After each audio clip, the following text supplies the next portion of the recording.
You've always been such a failure. That was my sister, dripping with sarcasm, even though it had been a while since we last met. We had agreed to meet at a cafe, an unusual invitation from my sister who never really liked me. As soon as our coffee arrived, she said that to me. I was taken aback by her sudden harsh words, but then I remembered, she was always like this. My sister, although a bit harsh-looking, was always the more attractive one, skillful in everything she did. In contrast, I was just average in looks and build. Growing up, people often didn't even realize we were sisters. I guess I've always been a nuisance to her. Whenever I made a small mistake, she'd seemingly kindly correct me, but always with a sense of superiority, uttering that phrase. After I got married, my sister and I grew distant, and it's been a while since I've been spoken to in such a manner. I was feeling quite down about it when, out of the blue, she blurted out something shocking. "I'm pregnant with your husband's child, so you should divorce quickly." With a flourish, she showed me a photo, likely taken on a hotel bed, of the two of them. It seemed like she took the picture while my husband was sleeping. He was lying next to her, mouth wide open, fast asleep. I could feel the blood drain from my face as the reality of what she said hit me. I noticed my hand shaking, barely able to place my coffee cup back on the saucer. Wondering how long I had been betrayed. As my expression turned grim, my sister, with a sense of superiority, said as if it were the most natural thing in the world and laughed. I muttered under my breath. "Who's really the failure here?" "My name is Emily, I'm 34 years old. I married my boss, who is 3 years older than me, a few years ago. Both my husband and I had wanted children for a long time, but after visiting a clinic 6 months ago, I found out that I had fertility issues. I had many consultations with the doctors and started fertility treatments, but to no avail. One day, I decided to talk to my husband about it. "Hey, the doctor wants you to get tested as well," I suggested timidly. He replied mockingly. "Why should I get tested when it's your fault we can't have a kid?" Despite my explanations that his cooperation was essential for the treatment, he flatly refused to get tested. There's only so much I could do alone, but he never accompanied me to the hospital. The leadership qualities he displayed as my boss were nothing but arrogance at home. Eventually, my husband stopped being supportive of me as I struggled with the fertility treatments. "You can't even have kids, at least get dinner ready when I come home. Can't you at least take out the trash? You can't even do the housework properly." He started saying things like this every chance he got. I was exhausted from the repeated tests and treatments, and he began treating me more like a housekeeper than his wife. I was on the verge of breaking down. My husband was possibly up for a promotion and had been coming home late due to work and entertaining clients. One day, I received a call from my sister. "Hey Emily, do you want to have coffee this Sunday?" I've never been fond of my sister. Whenever I made a mistake, she'd sarcastically say, "You're such a failure," while covering for me. Everyone around us praised her as a great sister, and it wasn't like she ever hurt me physically. But I couldn't stand her condescending attitude, as if she was always the superior one. Whether she knew about my feelings or not, we had become somewhat estranged since I got married, but then she invited me for coffee. I was hesitant to meet her, but exhausted from the fertility treatments and my husband's attitude, I thought it might be a refreshing change. "It's been a while, how have you been?" I asked my sister, who had become more flashy than before, as I sipped the coffee I ordered. She was wearing a dress with a deeply plunging neckline and bright red lipstick. Considering she's 39, it might seem a bit too flashy, but it suited her striking features well. She immediately responded to my question. "Emily, I heard you're going through fertility treatments," she asked abruptly with a snort. I couldn't believe my ears. It wasn't just her brash question that surprised me. We weren't close, and I hadn't told anyone in our family about the treatments. How did she know? Seemingly delighted by my confusion, she laughed softly. "A body that can't have children is like a defective product, isn't it? No wonder he prefers me." "What?" I took a moment to process her words, said with a sly grin and resting her cheek on her hand. "You still don't get it? You've always been such a failure. Right now, there's a baby in my belly. And the father, of course, is your dear husband." Her bright red lips slowly moved. What is she saying, this sister of mine? A baby? With my husband and my sister? "I'm pregnant with your husband's child, so you should divorce quickly." She smugly showed me a photo, probably taken on a hotel bed, fluttering it in front of me. My husband, sleeping next to her with his mouth wide open, seemed unaware of being photographed. How long had their relationship been so intimate that he could relax like this around her? The reality of what she revealed drained the color from my face. I realized my hand was trembling, barely able to set the coffee cup back on its saucer. How long had I been betrayed? As my face hardened, contrasting with my suddenly triumphant sister who casually threw out her words, her laughter, a bit shrill, echoed in my ears. I returned home in a daze, not remembering how I got there. Next thing I knew, I was in my living room, clutching the crumpled photo she had proudly handed over. Why? How long? Such thoughts kept coming and going. I had wanted children so badly. No matter how harshly he treated me, I held on to the hope that he would understand, that someday he would cooperate. But they betrayed me, as if mocking my feelings. What's this, sitting in the dark? Suddenly, the lights came on, and I looked up startled. Hey, isn't dinner ready yet? My husband began to grumble as usual, undressing from his suit. I thrust the crumpled photo at him. What's this? Why do you have this? He realized it was a photo with my sister and tried to snatch it away, but I quickly hid it behind my back. This photo was crucial evidence. I couldn't let him take it so easily. What's this about? Having an affair with my own sister? I asked, barely containing my anger. He seemed a bit taken aback, but then blustered loudly as if trying to cover up his guilt. Shut up. It's all your fault. You're infertile, you're always too tired from treatment to do any housework. I want kids, your sister is far more attractive. Hearing him spit out these words, I felt something snap inside me. My husband, who wanted children but refused to help with fertility treatments. My husband, who used my infertility as an excuse to dump all the housework on me. But most of all, I couldn't forgive him for having an affair with my sister. So you admit it, the affair? I asked for confirmation. He replied, as dismissive as ever. Yeah, I admit it. Divorce or whatever, I'll do it. You're defective product. Defective product. So those were his words, echoed by my sister. As I stood there stunned, he paused as if realizing the gravity of his words, but then definitely spat out. Fine, I'll pay alimony or whatever. And so, we got divorced. Fortunately, I had proof of the affair, and my lawyer was excellent, so both my sister and husband paid the alimony without much fuss. However, it seemed to irk my sister to pay me, as she called me, sounding pleased, to announce that she was going to marry my husband. Emily, you really are hopeless. I'll be the one to find happiness in your place. I couldn't stand her sticky voice lingering in my ear, so I hung up and immediately blocked the number, along with my husband's. I should have done this much earlier. Why did I have to endure such treatment? What had I ever done to my sister? The screen of my smartphone blurred with tears before fading to black.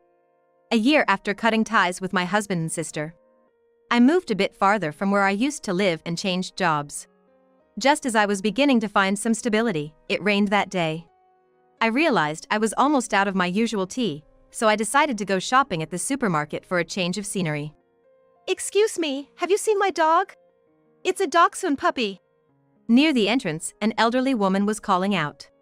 She explained that her puppy, which she had tied near the entrance, was missing. The leash was still there, so her husband, who came shopping with her, suggested someone might have taken it. What a cruel world, stealing a puppy. I hoped it would be found safe as I finished my shopping. Remembering the photo she showed me of the distinctive dachshund, I decided to take a detour to the park, thinking maybe someone had taken the puppy there. As I stepped into the park, thinking I might find someone with the puppy, I heard a voice. What a good little one. When I heard a familiar voice, I turned around to see someone with a stylish umbrella, gently patting a child's back. The person's flamboyant and eye-catching outfit immediately told me it was my sister. Oh no, I can't believe I've run into her here.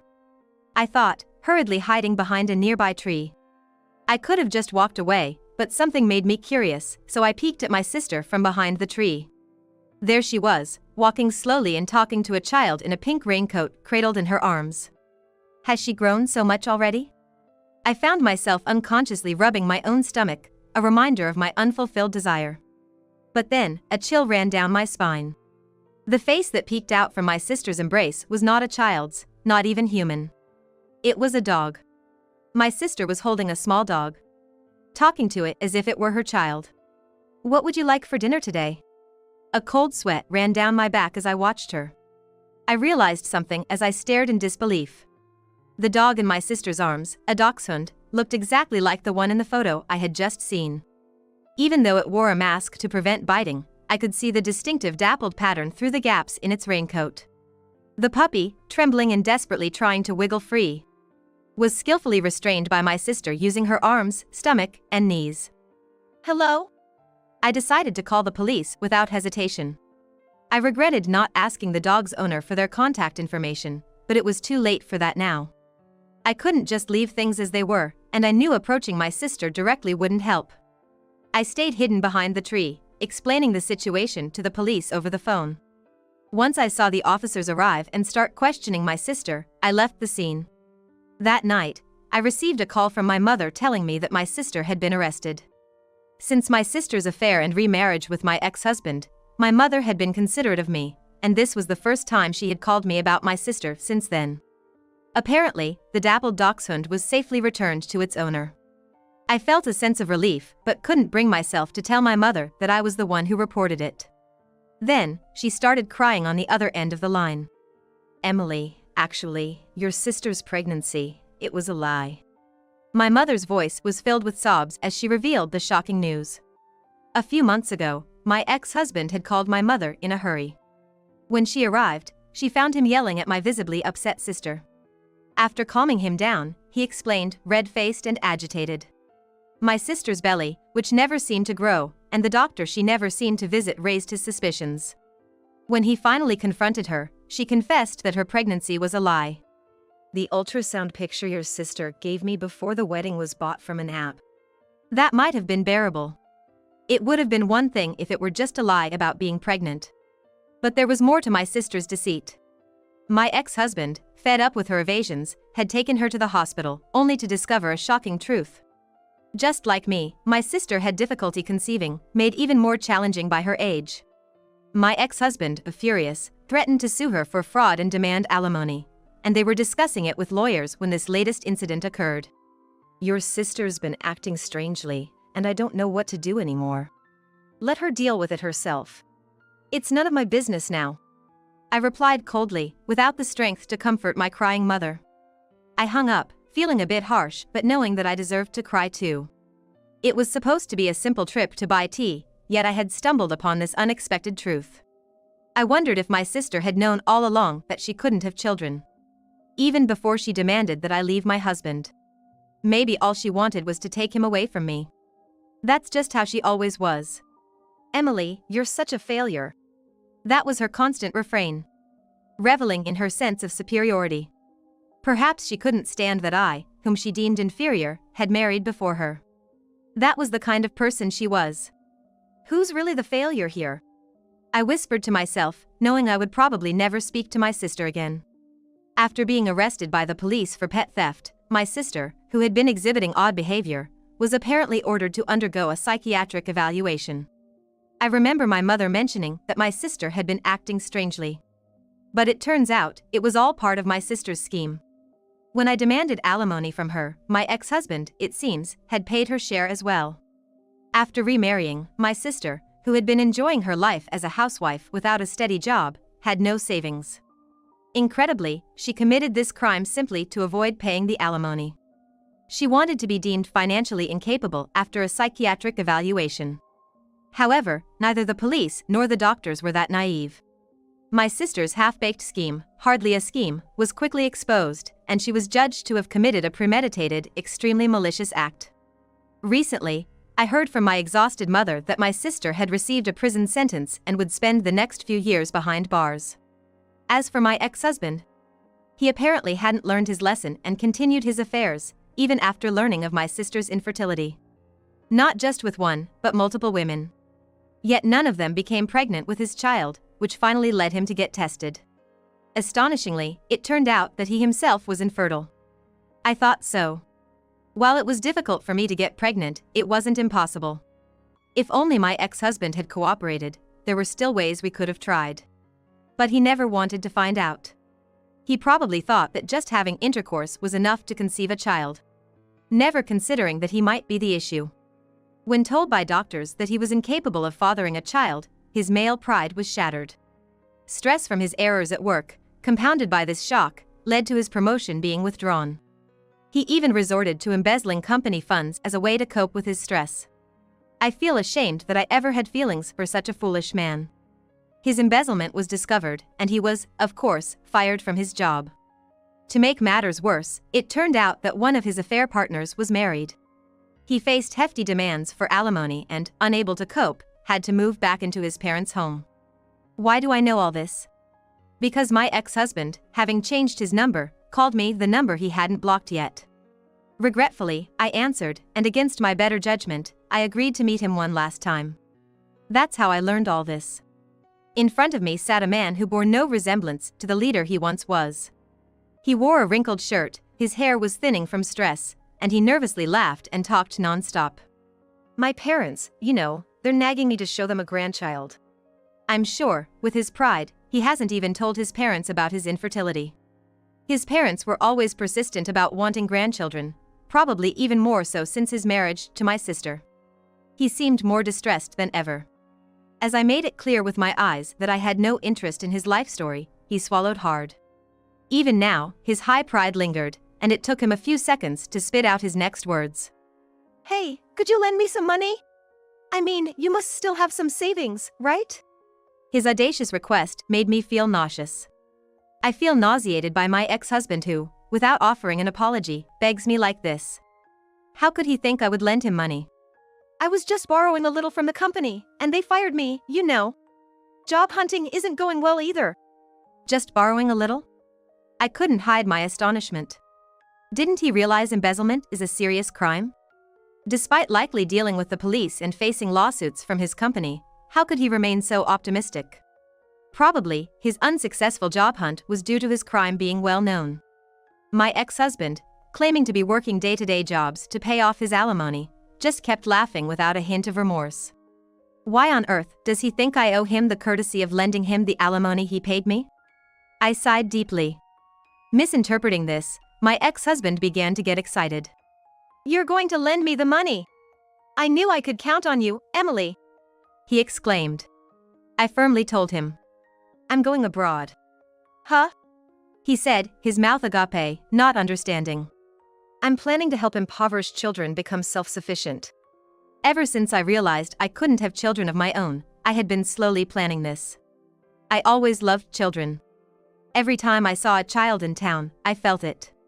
So I decided to help needy children somewhere in the world and thought about moving overseas. Despite my hesitation about language barriers, this man's presence pushed me to make the decision. I might even thank him for that. So no, I don't have a single penny to lend someone like you. I thought about booking my plane ticket as I turned to leave. Perhaps I had hoped, somewhere deep inside, that my ex-husband might apologize. That never happened. Wait, Emily! What do you mean by abroad? Wait for me. I only need a little money, please lend it to me. I heard his shouts behind me but ignored them. I don't have time to waste on such things in my life ahead.